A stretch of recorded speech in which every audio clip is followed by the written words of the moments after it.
Bonjour à tous, bienvenue à cette conférence. Je vais tout d'abord vous demander de mettre vos téléphones portables en mode silencieux pour ne pas déranger les intervenants. Alors, cette fois-ci, nous avons comme exposant Aviv Group, Se Loger Meilleur Agent, l'intelligence artificielle au service de l'expérience immobilière. Pour vous en parler, j'appelle auprès de moi Caroline Lévance de Gantès, directrice générale d'Aviv France, Se Loger, meilleur agent sous vos applaudissements.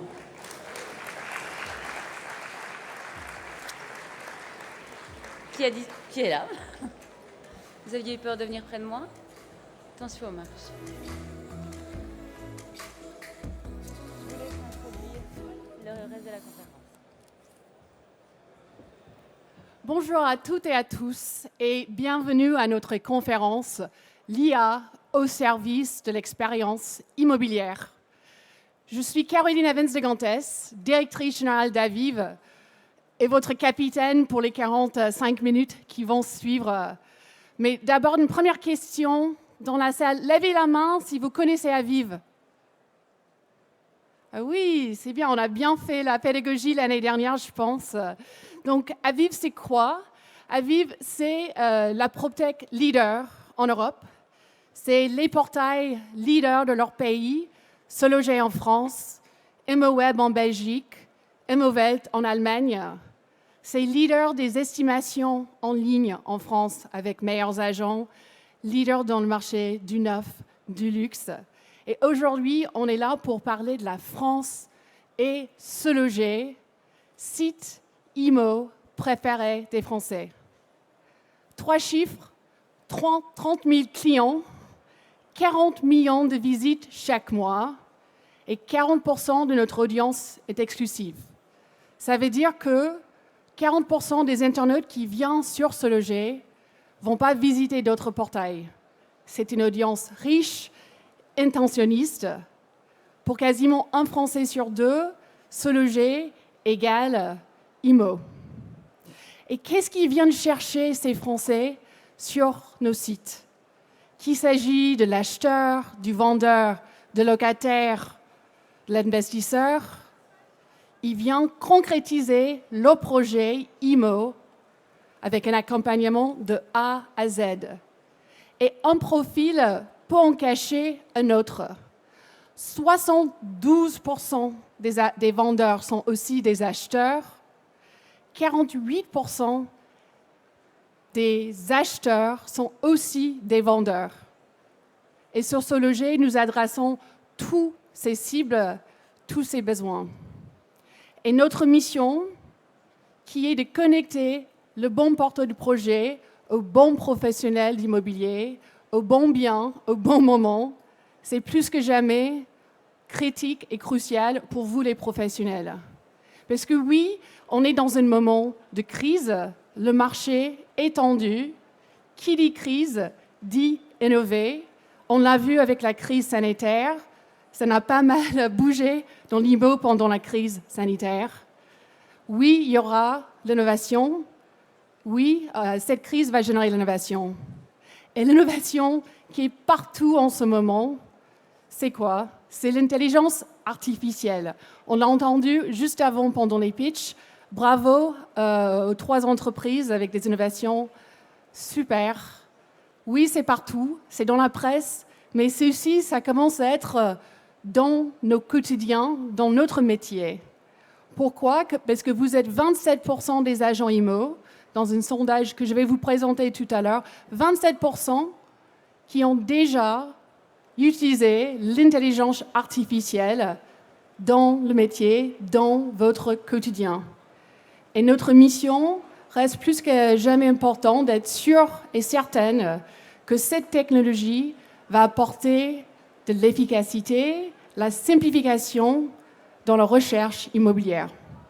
Pour décrypter les impacts possibles et qu'est-ce qu'on peut imaginer dans notre métier, je suis ravie d'inviter sur scène un expert de l'intelligence artificielle, Jan Ferguson, directeur scientifique de Labor AI.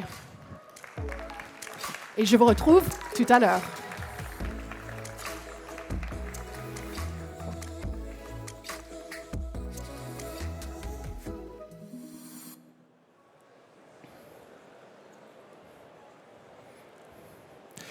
4 histoires d'agents immobiliers. C'est ce que je vais vous raconter maintenant. Mais avant, on va se poser une question qu'on se pose tous. On va revenir aux sources. Les machines peuvent-elles penser? Ça, c'est la question fondamentale. Et cette question, elle inaugure un article scientifique extrêmement important qui a été publié en 1950 par cet homme, Alan Turing. Alan Turing, maintenant, vous commencez à le connaître. Et vous savez notamment qu'il a eu un rôle très important dans la victoire des Alliés durant la Deuxième Guerre mondiale. Il a réussi à décoder l'énigma naval. Qu'est-ce que c'est l'énigma naval? C'est la machine qui encryptait les messages que les sous-mariniers allemands échangeaient, qui faisaient le blocus autour du Royaume-Uni. Et grâce à l'approche d'Alan Turing extrêmement innovante, dans ce temps de crise, hein, comme ça a été dit, comme l'a dit Caroline, eh bien, il a réussi à briser le code. Et pendant quelques mois, nous avons fait la guerre à nos ennemis en sachant à l'avance ce qu'ils allaient faire. Incroyable, imaginez ce que vous pourriez faire si vous sachiez à l'avance ce que vos concurrents allaient faire. Eh bien ça, Alan Turing, avec son approche innovante, a réussi à amener ça. Alors, il n'a pas de réponse à apporter à « les machines peuvent-elles penser ?» Il le dit dans cet article qui s'appelle « L'intelligence des machines ». Mais il a une astuce. Et cette astuce, c'est de proposer une expérience de pensée. Un être humain qui échange avec une entité. Et cette entité, il ne sait pas si c'est une machine ou un autre être humain. Et que nous propose Alan Turing? Il propose une conversation de quelques minutes. Et à l'issue de cette conversation, l'être humain au milieu doit dire s'il pense que l'entité avec laquelle il a échangé est une machine ou un être humain.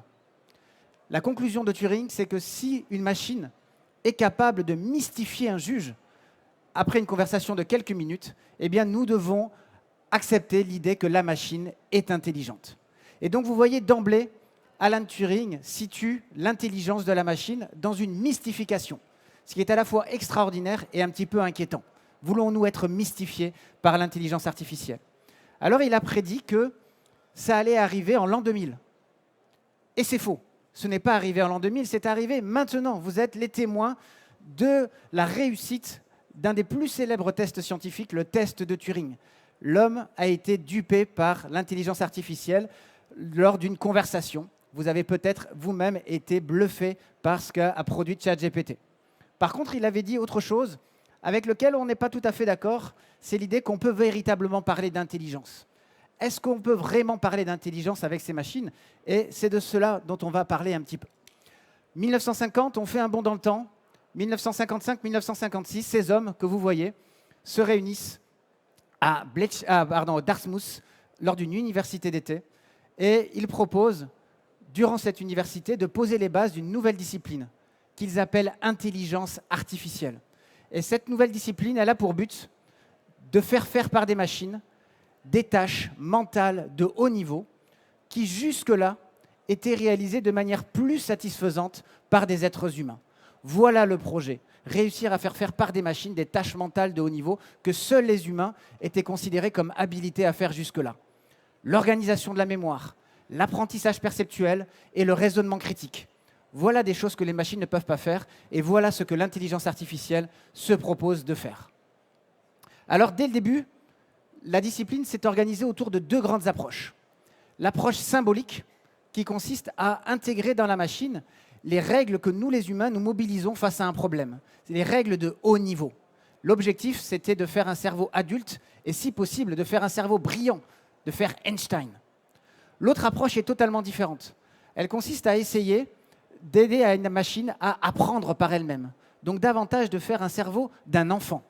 Un enfant qui apprend comme il apprend dans un livre d'images. Peut-être l'avez-vous fait avec vos enfants, avec vos neveux, vos nièces. Peut-être l'avez-vous fait vous-même. À apprendre à reconnaître des classes d'objets dans des livres et puis ensuite à les reconnaître dans la vraie vie. Et c'est exactement ce qu'on essaye de faire avec l'IA à base d'apprentissage. Alors en 1960, les fondateurs de l'intelligence artificielle déclarent que l'approche connexionniste est une impasse. Alors ils n'ont pas forcément tort de leur vivant parce que ça ne marche pas très bien, parce que les données, on ne les a pas, et donc il faut les faire à la main, un peu comme vos parents ont fait à la main avec le livre d'images. Ils ont tourné les pages et ils vous ont montré les animaux, ils vous ont montré les objets. Et ça, c'est très coûteux en énergie, ça prend beaucoup de temps. Et donc ils se sont concentrés sur l'approche symbolique qui a montré de très grandes performances, mais aussi progressivement des déceptions. Et c'est pour ça que ces grandes périodes de déception, on les a appelées les hivers de l'intelligence artificielle.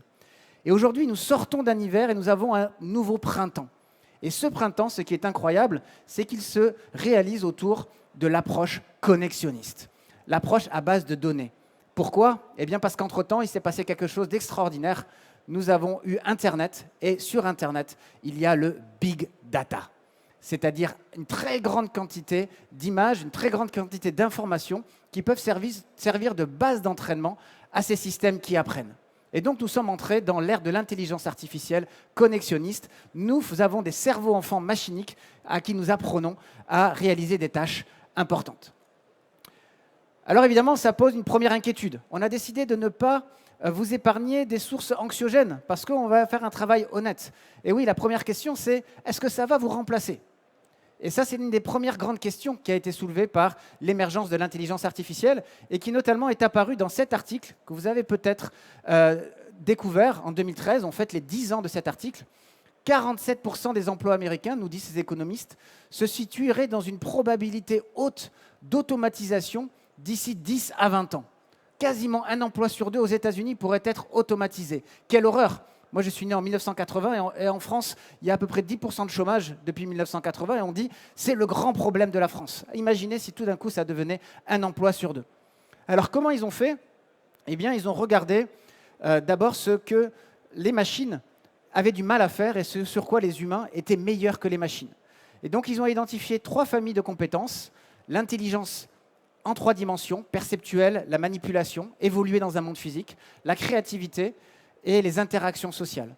Et ces scientifiques ont dit, plus un métier mobilise la perception, la manipulation, les interactions sociales et la créativité, moins il est exposé à l'automatisation par l'intelligence artificielle. Et donc en 2013, en utilisant ces 3 familles clés, ces 3 clés d'intelligence, ces 3 intelligences clés, et en les projetant sur les compétences américaines des adultes, eh bien, ils ont atterri sur ce graphique en disant finalement les métiers qui sont les plus exposés, ce sont les transports, la production, l'administration, les ventes, le service. Et les métiers qui sont les moins exposés, c'est les médecins, l'art et l'éducation, l'ingénierie et le management. Et puis on va faire un bond dans le temps maintenant. Allons quelques années après cette annonce et voilà, vous êtes à l'intérieur d'une gigafactory d'Elon Musk. Le rêve d'Elon Musk, c'est la machine qui fabrique la machine. Personne n'a acheté autant de robots pour fabriquer des voitures qu'Elon Musk l'avait fait. Pour lui, c'était le meilleur moyen d'assumer ses objectifs de productivité qui étaient de sortir 5000 véhicules par semaine. Et il n'y est pas arrivé. Il n'y est pas arrivé et pour y parvenir, il a dû créer une deuxième usine sur le parking de la première usine, de celle-ci, et vous êtes dedans. Et vous voyez, ce n'est pas la même. Et qu'a dit Elon Musk? Les êtres humains sont sous-estimés.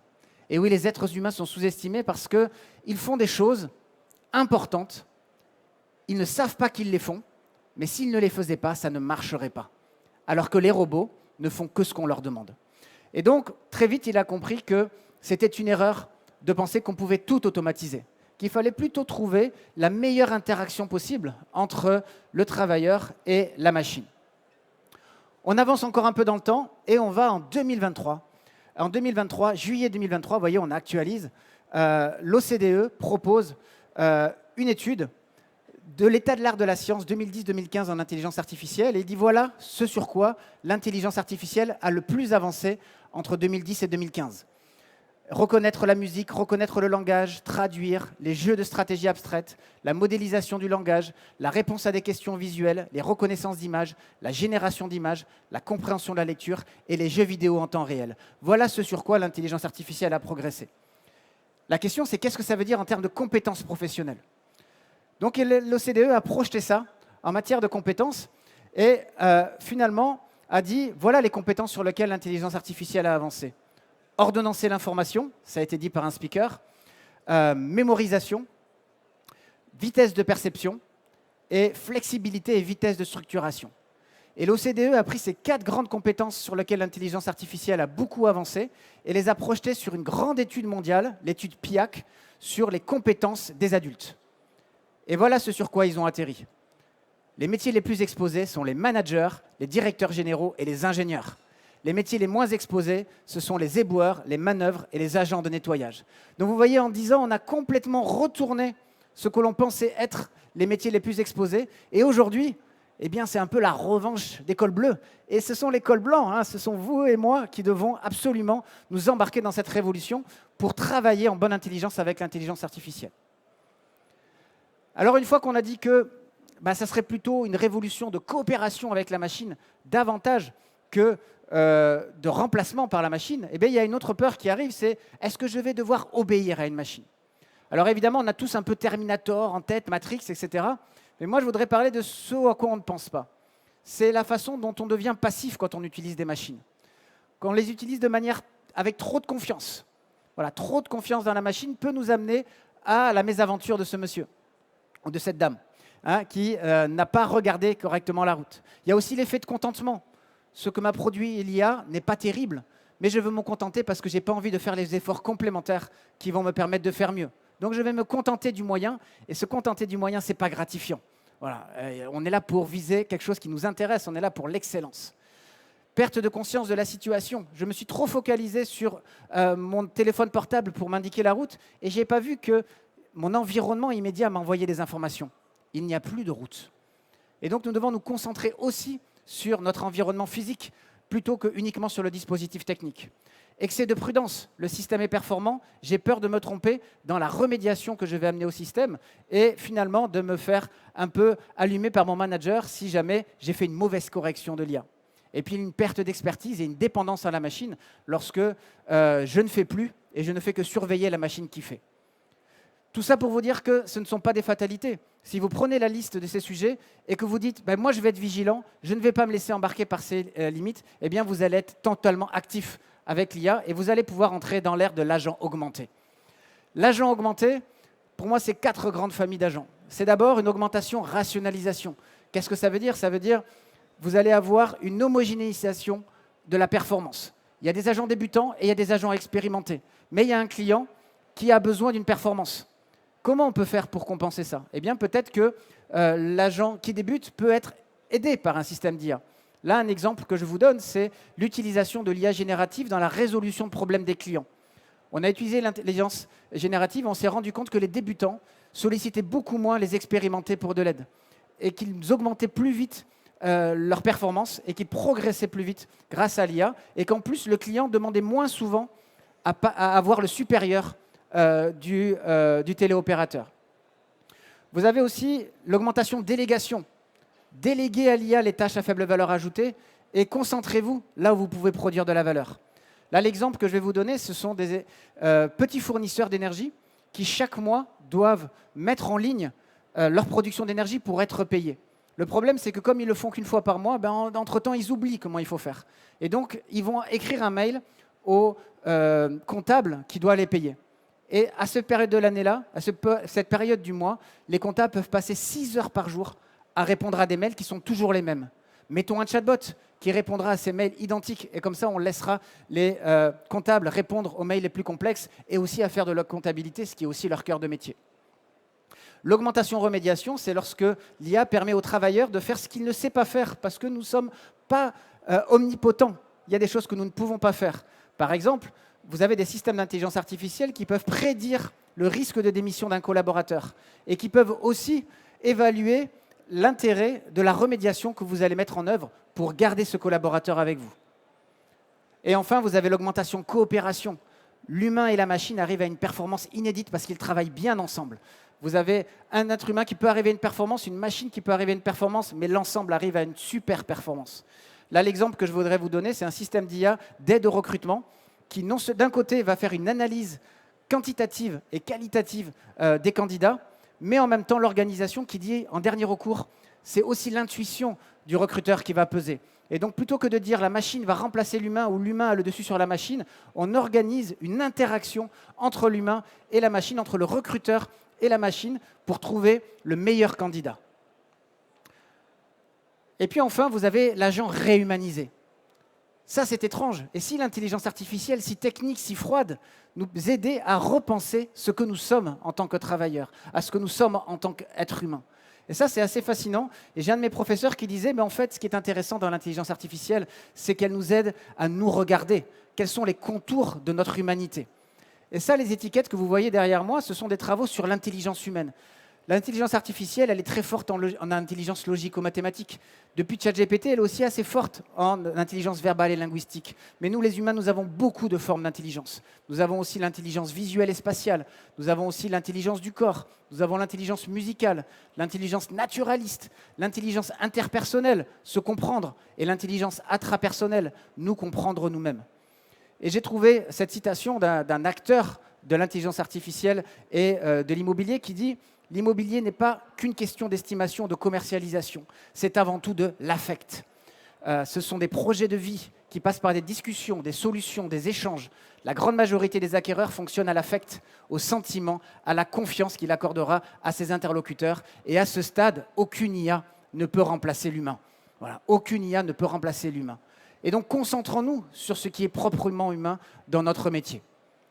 Alors là, vous allez me demander, mais pourquoi tout d'un coup je vous parle d'Amazon et d'Amélie Nothomb? Qu'est-ce qu'ils viennent faire là? Eh bien, il faut savoir qu'il y a quelques années, on avait dit que les libraires, c'était fini. Parce que Amazon proposait une expérience client unique. Vous pouvez en quelques clics accéder à n'importe quel produit, et notamment des livres dans le monde, chez vous, sans vous déplacer. Waouh, génial! On avait prédit la fin des libraires, et les libraires sont toujours là. Mais les libraires ont déplacé leur valeur. Les libraires vous proposent des dédicaces, les libraires vous proposent des conseils, les libraires écrivent des petites critiques qu'ils placent sur leurs bouquins préférés. Ils ont augmenté l'expérience du lecteur. Et donc, ils existent encore, non pas parce qu'ils ont essayé de devenir Amazon, parce que ça, ils n'avaient aucune chance. Ils existent parce qu'ils sont devenus autre chose qu'un stand qui vend des livres. De la même façon que l'intelligence artificielle peut vous amener à enrichir cette expérience. Alors, je terminerai en vous racontant une histoire personnelle. Il y a quelques mois, j'étais à Espalion. Je ne sais pas si vous connaissez, c'est dans l'Aveyron, c'est magnifique. Allez-y, passez vos vacances si vous avez l'occasion. Et comme c'était très mignon et que j'avais un peu de temps, avec ma femme, on regardait les agences immobilières pour savoir est-ce qu'on pourrait avoir un petit pied-à-terre à Espalion. Et je suis tombé sur cette image que j'ai trouvée assez intéressante, que vous connaissez probablement. L'iceberg. Le sommet de l'iceberg, c'est ce que les clients voient dans l'achat d'un bien immobilier, dans la location d'un bien immobilier. Et ils ont l'impression des fois que pour ce qu'ils payent et ce qu'ils voient, eh bien c'est cher payé. Mais l'agence communiquait sur ce qu'on ne voit pas dans ce qu'ils produisent. Et moi j'ai envie de vous dire, l'intelligence artificielle, elle doit vous aider à augmenter la valeur sur ce que les gens voient et à optimiser la valeur sur ce que les gens ne voient pas. En fait, parce que les gens ne vont pas payer, ne vont pas comprendre ce qu'ils paient pour ce qu'ils ne voient pas. Donc, amener l'intelligence artificielle à tous les niveaux, mais passer plus de temps sur ce que les gens voient. Alors, comment on fait? Comment on fait? Parce que pour l'instant, je ne vous ai pas parlé beaucoup de solutions dans l'immobilier. Eh bien ça, je vais laisser Caroline le faire, vous parler de comment vous pouvez sortir la valeur de dessous de l'eau pour produire de la valeur pour vos clients. Merci beaucoup.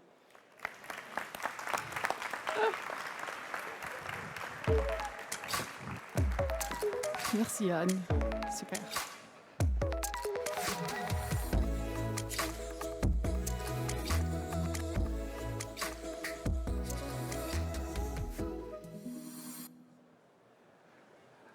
Yann l'a dit, l'agent augmenté, comment y arriver en bonne intelligence?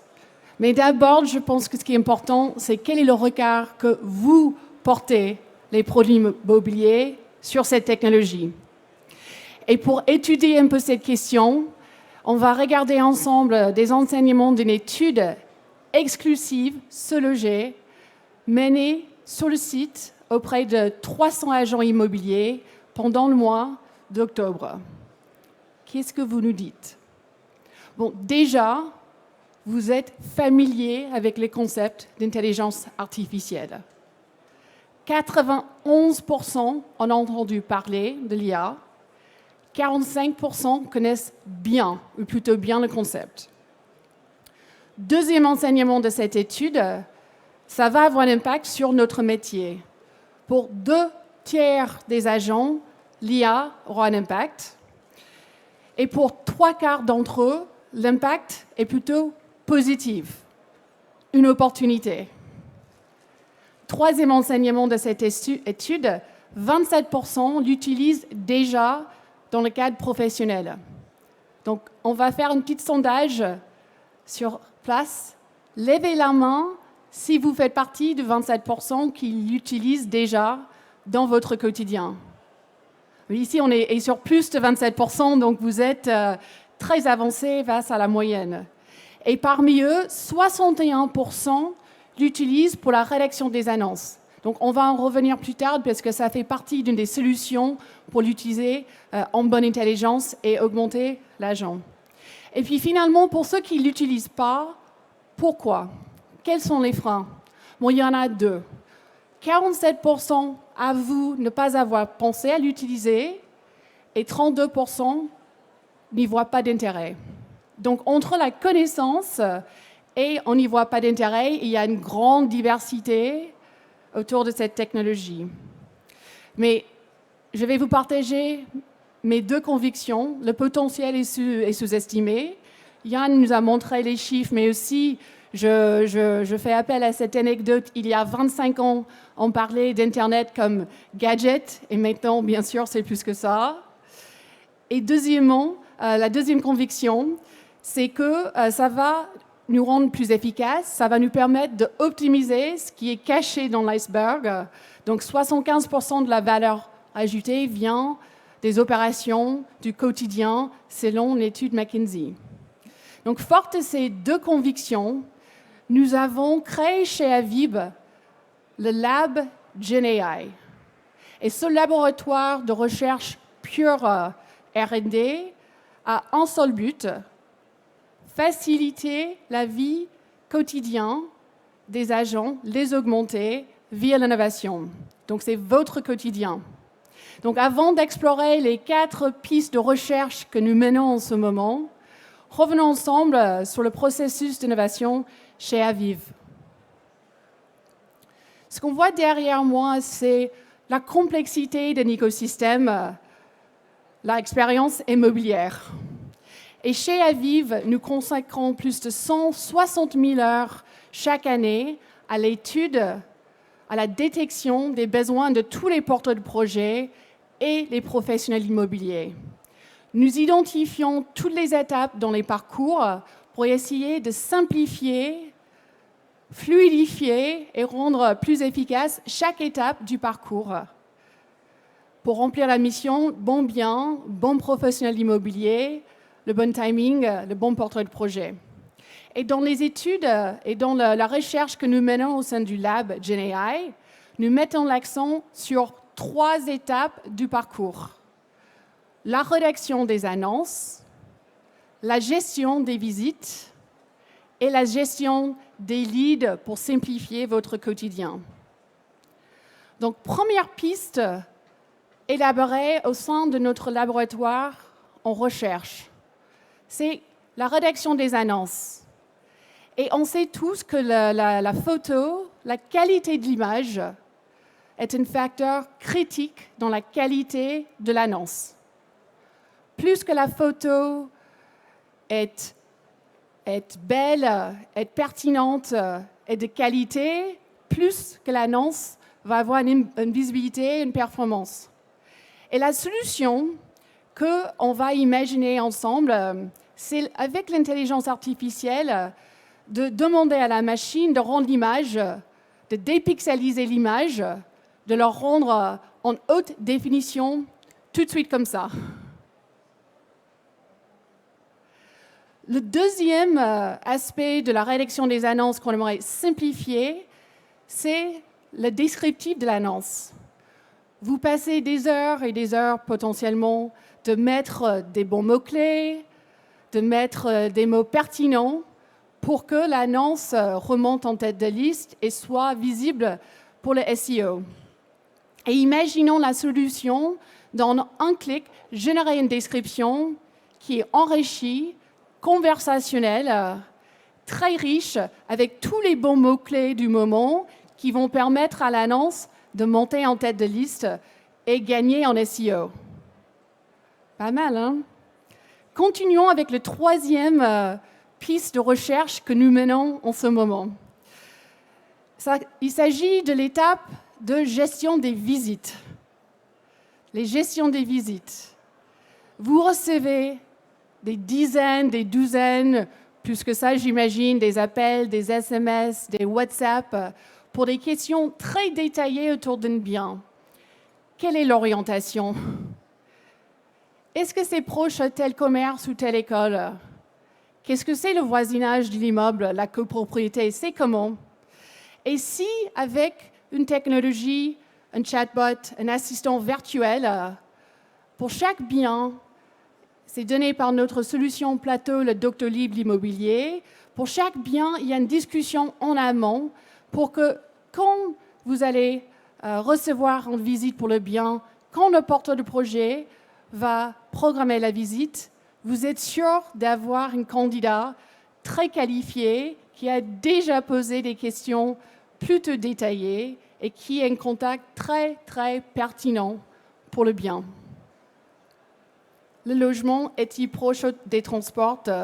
L'arrêt du bus est à 5 minutes à pied. C'est assez pointu. Et enfin, le dernier sujet thématique de recherche au sein du lab GenAI, c'est « et si je veux gérer mes annonces pour un bien locatif où nous savons que vous recevez combien? 200, 300 contacts pour un bien locatif dans un marché tendu. Et cette techno va vous permettre de mieux trier et isoler les bons contacts. Encore une fois, portée par Plateau, la solution qui permet de simplifier la prise des rendez-vous et la gestion des visites. Vous pouvez poser des questions autour de critères au sein de contacts, des centaines de contacts reçus. Est-ce que le candidat a déjà le dossier locatif? Est-ce que le contact a déjà 3 fois le loyer demandé? Ou d'autres questions que vous allez mettre dans la machine pour mieux isoler les 2, les 3 contacts que vous avez envie de voir pour ce bien locatif. Donc, voici 4 démos. Encore une fois, il s'agit de la recherche pure de R&D, notre volonté de faire, comme l'a dit Yann, en bonne intelligence, l'augmentation de l'agent pour vous rendre plus efficace. Aujourd'hui, c'est de la recherche pure et dure. Demain, ça sera des possibilités, des services et des solutions pour vous. Donc, de passer de 4 pistes de recherche à mes 2 mots pour la fin. Je suis totalement d'accord avec Yann. Cette technologie est importante et pertinente. Ça ne va pas remplacer l'humain, ça ne va pas remplacer l'agent. Ça va augmenter, rendre plus efficace. Et demain, cette technologie va nous permettre de créer des expériences plus simples, plus fluides et simplifier votre quotidien. Merci pour votre écoute. Je vous donne rendez-vous sur le stand Se Loger pour discuter plus. Et bonne journée.